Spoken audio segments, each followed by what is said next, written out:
नमस्कार मित्रांनो, आज आपण पाहणार आहोत रोमन संख्या चिन्हावरील एक उदाहरण। त्यासाठी आपण प्रश्न हा पुढील प्रमाणे आहे।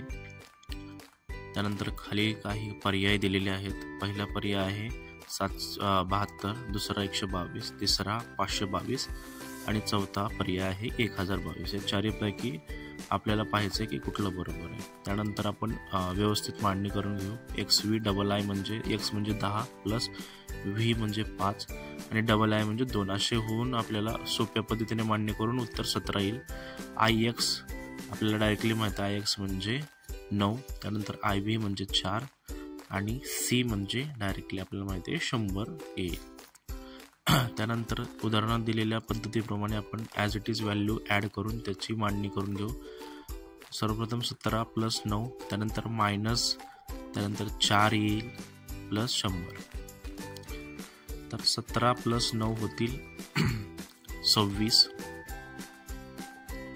मायनस 4 खाली तसंच,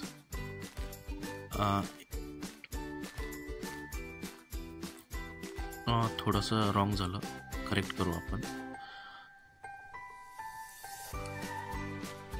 17 प्लस 9 26 येईल, मायनस 4 प्लस 100।